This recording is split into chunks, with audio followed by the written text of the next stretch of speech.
what we wanted to do this morning was to give you a very quick overview of the current landscape of global energy investments around the world, and diving in a bit later on after this initial presentation on the World Energy Investment Report into our sources of finance model, which really tracks all of the capital flows into the energy sector. So to begin with, we wanted to present the high-level findings from the 10th edition of the World Energy Investment Analysis, which tracks at a global level all of the investments going into energy. So to start with, despite all of the current economic uncertainty, all of the geopolitical tensions, we're still seeing a continued growth in global energy investments. In 2025, our estimate is that this will reach $3.3 trillion this year. And this is split out between investments into fossil fuels, reaching about $1.1 trillion. You'll notice that there has been, or we're forecasting, a small increase in investments into fossil fuels, really driven by a reduction that we anticipate in overall investments into upstream oil this year. And I'll go into a little bit more details of why that is. We do see important increases in low emissions fuels, but that's not going to be adequate to offset that reduction in oil investments. Really where the growth story is and has been over the last decade, as you can see, is in spending in clean energy investments. We anticipate that with more spending into renewable power, nuclear, grids and storage, as well as in end-use efficiency and electrification, investments this year into clean energy will reach $2.2 trillion. So for every dollar that the world is spending on fossil fuels, we'll be spending $2 on clean energy. Now, that is thanks to very strong spending in advanced economies and in China. And if we take a look back at where we were 10 years ago, you can see here that at a regional level, spending in China and the United States, the two largest economies and the largest investors in energy overall, were pretty much neck and neck, with China surpassing the United States by a very small margin. The EU spending about half that level, followed by the other regions here. Now, if we jump 10 years, what we see is that China has really pulled far out ahead in terms of its overall energy spend, adding another $350 billion to investments worldwide. The United States, EU have also increased its spending, but nowhere near the levels of China. The EU over that period has doubled its investments. And if you look at where it's investing, we see a big increase in spending for clean energy, but still shown here in orange, significant increases in fossil fuels. But I do want to draw your attention that in some parts of the world, we are seeing quite concerning trends with major declines in energy investments in Africa and to a lesser degree in Latin America. India stands out in terms of big increases also from developing countries. Now, if we go back to understand why we're seeing these declines in overall spending in Africa, that small increase in Latin America, it's really because of that decrease that we're forecasting in spending in fossil fuels. And in the case of Africa, that has yet to be made up for increased spending in clean energy, despite what we'll be reporting is record increases also in clean energy spending in Africa, really driven by investments in renewable power. And this is also a function of much higher cost of capital that we see not only in developing countries, but around the world because of this increase that we've seen in recent years on higher interest rates. We have ended or left that low interest rate environment that we saw in many parts of the advanced economies. But what we see is that most of the investments in the energy sector remain, and in clean energy in particular, dominated in advanced economies and in China, with just about 85% of all spending in clean energy covered by advanced economies, as well as China. And many emerging and developing economies still struggling with the very high cost of capital, particularly for clean energy technologies. Now, we also looked this year at what was really driving investments, and how different geopolitical issues were impacting investments into the energy sector. We took a deep dive on different regions that were large fossil importing countries. And you can see that looking at different time periods, really what was driving investments into the world really changed. So right after the Paris Agreement in 2015, if we look at investment trends from 2015 to 2022, you can see big increases, and in some regions, reductions in overall fossil fuel spending. Now, if we look more recently, what's really driving investments around the world is concerns around energy security. And with the war in the Ukraine, we see a pickup again of investments in many parts of the world on fossil fuels, really driven by concerns on energy security. But those investments that we see in renewable power, in grids and storage, nuclear, as well as end-use efficiency, continue to rise around the world because the world recognizes that these are significant investments and areas that can really improve domestic and regional energy security. And this is something that we see continuing to drive investments worldwide.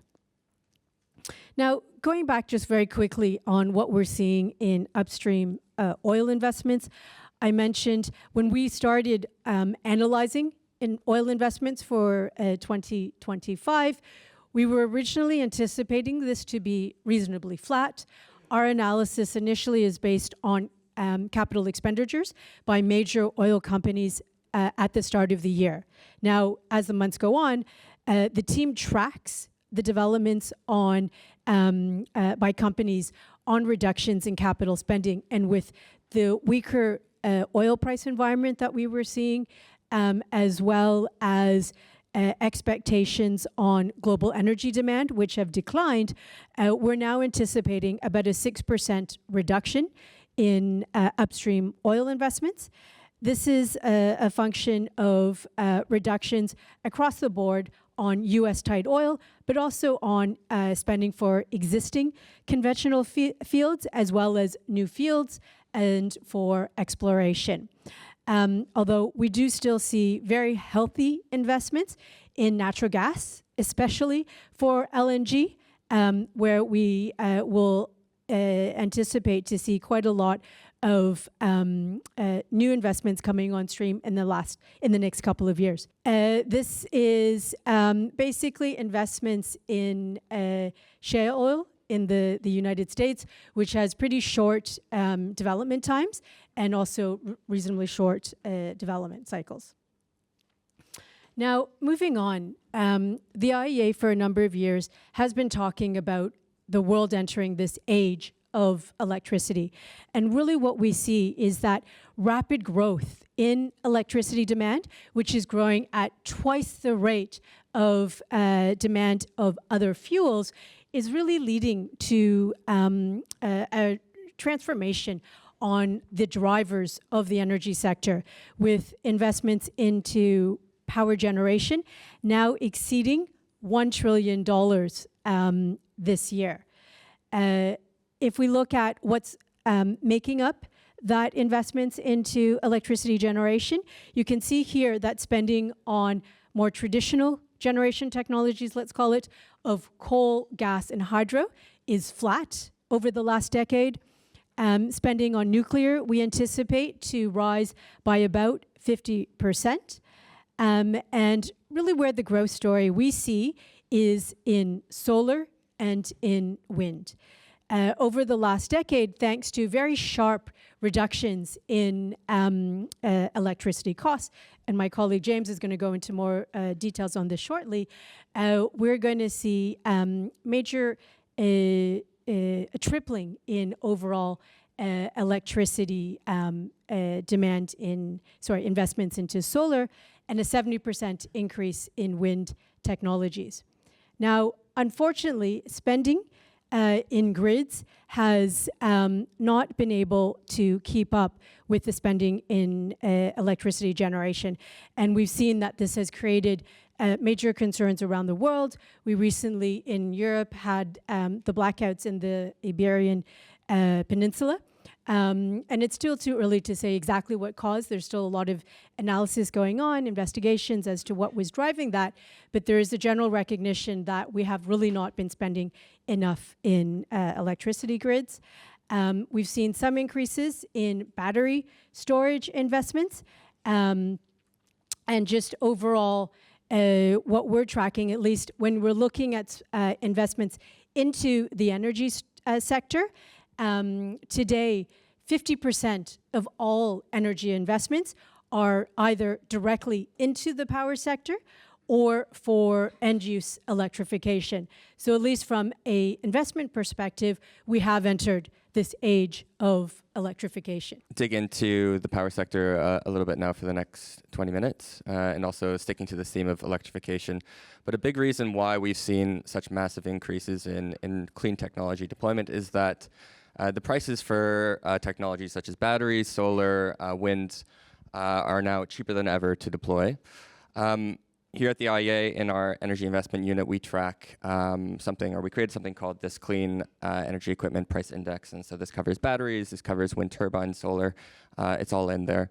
And after we experienced a temporary high in 2022, notably due to inflationary pressures, we saw this price index resume its long-term downward trajectory. And actually in Q1 of 2024, prices reached their lowest levels ever. We think this is a function of two major factors. The first is very fierce competition on the manufacturing side, notably in China for solar and for batteries. But we've also seen a reduction in the prices for key materials that go into these products. And so a good example of this is batteries. The prices for batteries have declined by about 2/3 over the past decade. That was in large part due to technological advances and fierce competition in China, as I mentioned. But in recent years, a lot of these price declines would not have been possible were it not for a reduction in the price of lithium and other critical minerals. Just going back to the issue of grids, I think oftentimes when we talk about grids, the most frequently cited problems have to do with regulations or permitting. We here released a recent report focusing on the supply chain dimension of grids. And so we issued a survey to utilities, to TSOs and DSOs, asking them how much they were paying for some of the most critical equipment for grids. And what we found was quite striking, actually, that the prices for cables and for power transformers have nearly doubled since 2018. And so this is sort of compounding a very multifaceted issue. And grids keeps on coming up as being a major bottleneck to accelerating renewable deployment, but also has some serious energy security implications. One thing I wanted to talk about was what we're seeing in emerging market and developing economies, especially last year. So what you're looking at here on this slide is solar exports coming from China, okay? And so the dark green line is solar exports historically going to advanced economies, and the light green line shows solar exports from China going into emerging market and developing economies. And what you can see is that since about 2021, exports from China into advanced economies have increased. They've fluctuated a bit, but they've sort of plateaued as well. Whereas if we look at emerging market and developing economies, we've seen a pretty steady increase. And actually in Q1 of 2025, exports to emerging market and developing economies surpass those to advanced economies. Some of this will be for re-export. There's a lot of Chinese exports going into regions such as Southeast Asia, and then it's being re-exported towards advanced economies. But I think this is really telling. And we saw some very interesting stories emerge in 2024. The big one for me personally was what we saw in Pakistan. Pakistan was experiencing a slightly, maybe not unique situation, but a very acute crisis. Very high electricity prices that increased 155% over the course of 2 or 3 years. Rolling blackouts. Consumers started to turn towards cheap Chinese solar panels, and this has really enabled a considerable investment boom among households and small businesses in Pakistan. So in just 2024, Pakistan imported an estimated 19 gigawatts of solar. That is equivalent to 50% of their total installed generation capacity at the beginning of the year. That is incredible. And I think we calculated this. This works out to be approximately 1% of GDP was spent on solar in Pakistan last year. In world energy investment, we also look at what's happening in Africa, and we are seeing some similar signs start to emerge. Investments and imports are increasing from a much smaller base. But there are many countries where we're seeing Chinese exports or Chinese imports really tick up quite fast. Just recently, we looked into Nigeria, for example.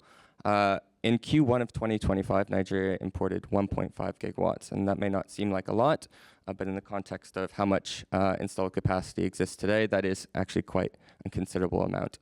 So really, we're seeing the effects of this precipitous decline in clean technology start to trickle down into emerging market and developing economies. And then one more thing I wanted to point out, I'm sure many of you will be aware that this is electric vehicle exports coming from China and towards advanced economies and emerging market and developing economies. Again, I think many of you will be aware that China has emerged as a powerhouse in electric vehicles, but they're producing some of the world's cheapest cars. They're cost competitive with internal combustion engine vehicles. And we're seeing already that they're starting to penetrate in emerging market and developing economies. We recently released our global electric vehicle outlook, and some of the most shocking things for me was in countries like Vietnam, we actually have a higher EV penetration rate than what we see in the United States. In Vietnam, 20% of all vehicles sold are electric vehicles. To me, that's quite staggering. And so we're seeing drivers of electrification in emerging market and developing economies begin to take place on multiple fronts.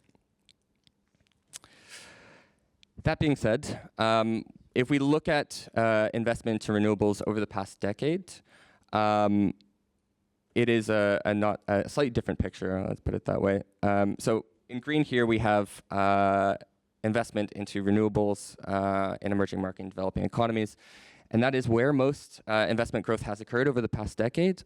But when we strip out China, we get a completely different story. There has been considerable growth in renewables investment in emerging market and developing economies, excluding China.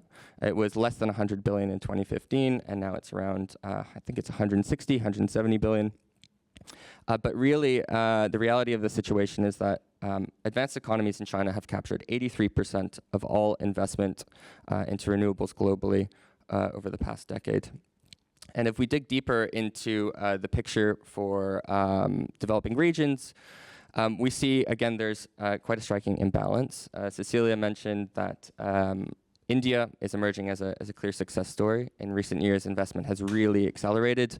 I mentioned Pakistan, that's showing up in other Asia here.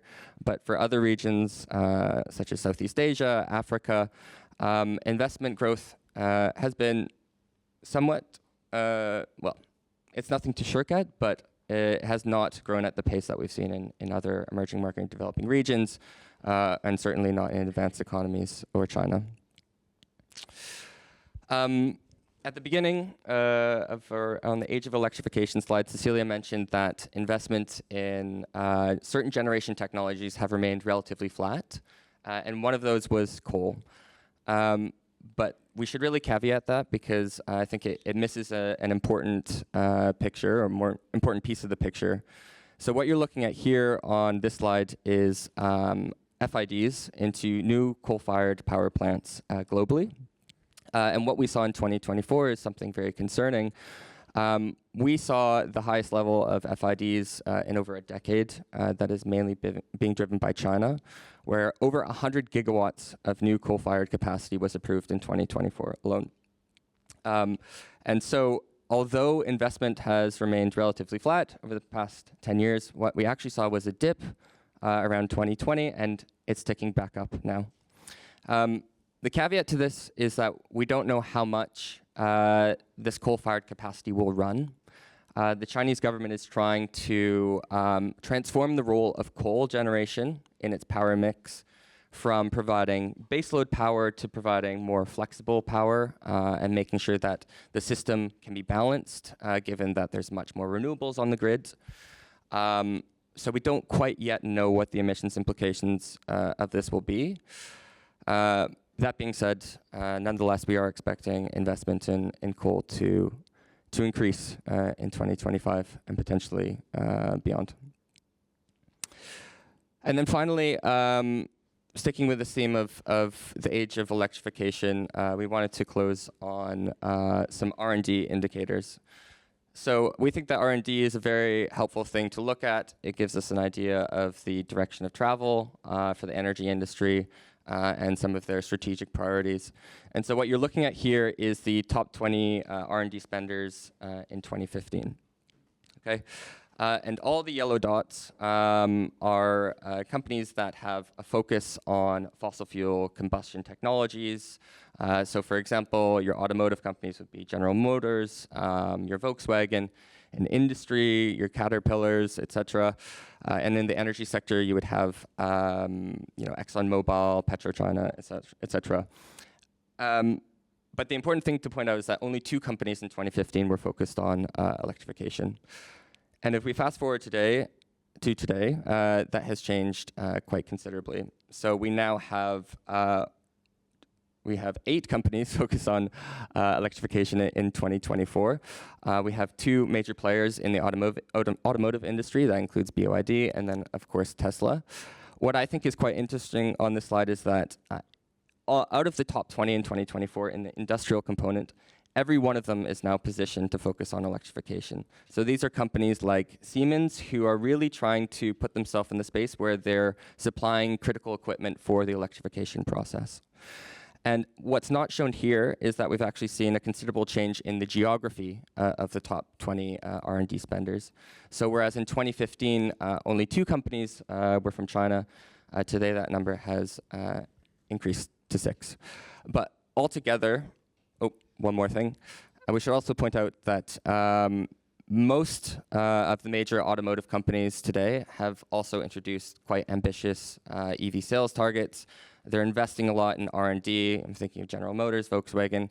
And so they're really transforming their business models towards an electrified world as well too. But the point being that today, if we consider R&D as sort of the direction of travel for the energy industry, really, the picture is quite clear that the age of electrification is happening, and this is the direction that we're heading in today. Just a question around whether there's any correlation between the adoption of clean energy and, let's say, the regulatory kind of environment in those countries. I know you mentioned energy security as being a key driver, but in the case of clean energy adoption, do you have any data to suggest a direct correlation between countries where there's more favorable legislation around clean energy investments? Definitely so. So the IA has a wealth of analysis, and we've been collecting a lot of data into better understanding really what's driving investments into clean energy, particularly in emerging and developing countries. And the policy environment is perhaps the single biggest driver into countries where we are seeing a very rapid rollout of investments into clean energy, particularly into renewables as well as in energy efficiency. I mean, if we look at some of what we would call bright spots of investments in the developing world, this is really India, where we showed significant increases in investments over the last decade, and that's almost exclusively driven by investments into clean energy technologies. And that's thanks to very strong policy support that the government has provided, strong enabling environments. They've had very successful rollout of solar. where you had SECI as the off-taker to overcome some of the utility off-taker risks. They were also providing land, and this model has been copied by a number of other countries, which then were very successful in rolling out their solar as well. Cambodia is one example. And then if you look at where we've seen quite innovative models for transmission investments, Latin America, Brazil in particular, come to mind, where they've been successful with an ITP model, which mirrors a PPP model. I think some of this we might be going into over the course of this training. But where we've seen very strong enabling environments, whether that's in permitting, access to land, or very strong tariffs. Feed-in tariffs in particular have historically, not only in developing countries, but also more importantly in Europe, in different advanced economies, really helped to create early markets. The world has learned a lot from setting up feed-in tariffs. We see an increasing trend moving away from feed-in tariffs to more auctions to help enable price discovery. But we also see sort of a boom-bust cycle where countries have perhaps not set up their feed-in tariffs in a way that was optimizing deployment and considering cost declines. And this is where auction models have really helped to better integrate how an initial strong feed-in tariff can be adjusted by putting in capacity limits to help drive early markets, but then help enable countries to benefit from eventual cost reductions to address some of these elements as well. So I think over the course of this week's training, there's going to be a lot of lessons shared across from all of you who have had, I think, different experiences, different learnings, both positive and I think also negative, that can be really beneficial for all of the participants. Thank you for that presentation. I just have maybe 2 or 3 questions. The graph about the demand for electricity, renewable energy, there's a lot of news recently, Bloomberg, Wall Street Journal, Meta, AI, ChatGPT requiring energy for these massive data centers. Is that included in that information you provided? Because it looks like there's huge demand. Second question, just on the costs of the grid infrastructure. Is that driven mainly by the commodity, the copper needed, or just more detail on just more color on that? Also, what you talked about Pakistan was quite interesting. So is that for domestic use, or is there sort of opportunities where they're exporting as well to other nations as well? So I think, I'll just stop there. Thanks. Sure, thanks for your questions. I think I can take all 3 of those. So on the AI power demand, you may have seen that we released a special report on AI and energy. Yes. The increase in electricity demand in data centers is quite significant.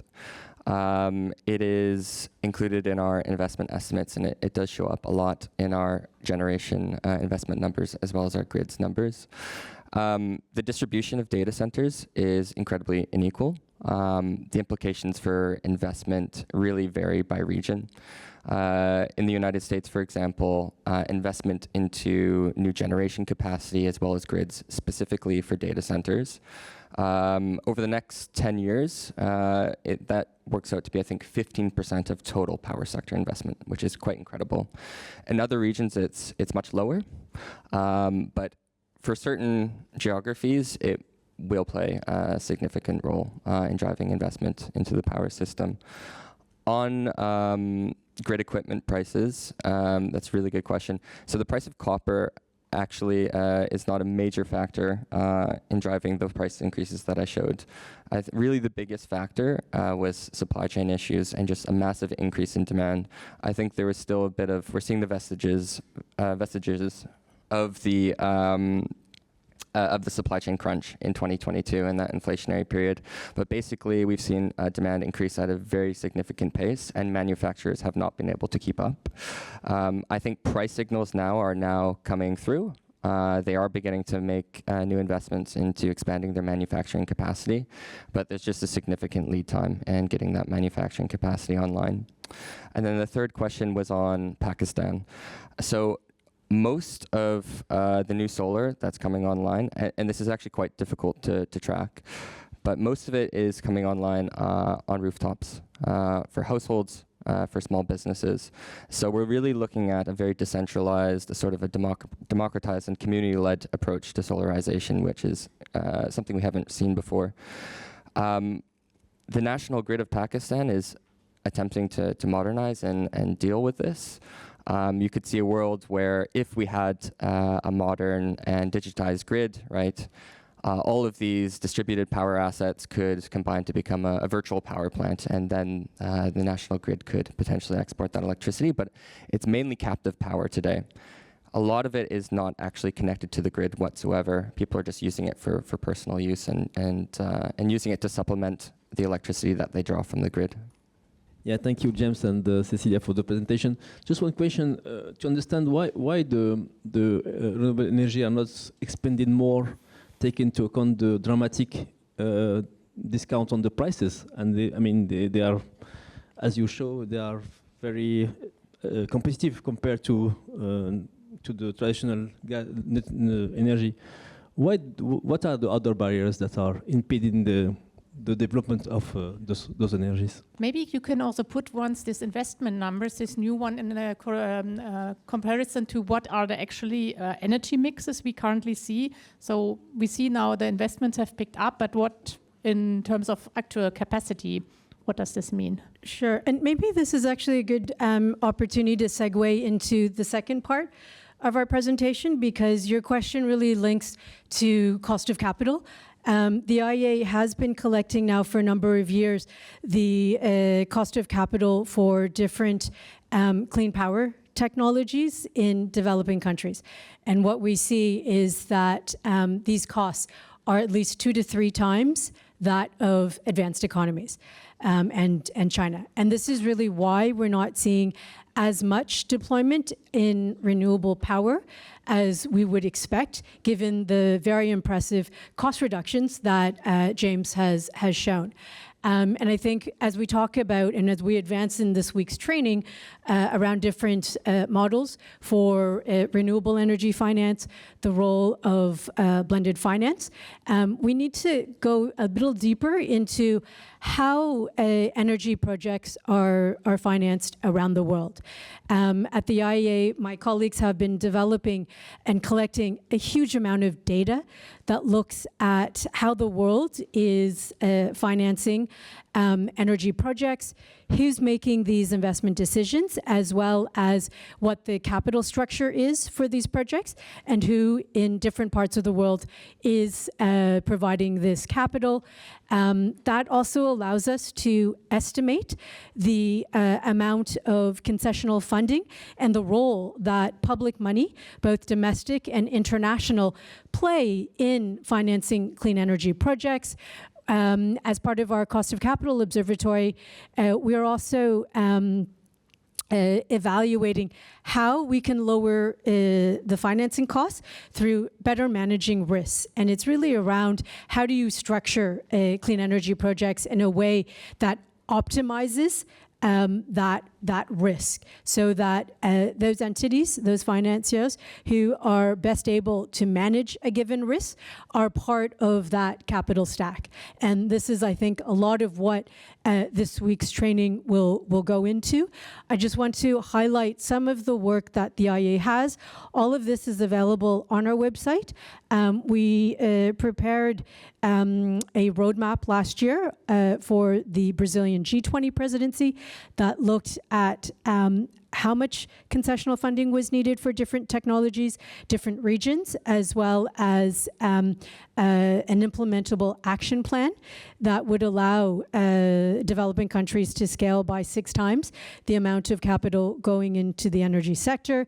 We also have been developing a number of different case studies to highlight good lessons and practices that can enable a reduction in financing costs for different clean energy technologies. So with that, I'm going to pass it over to my colleagues, James and Hanul, to take you through some of this work.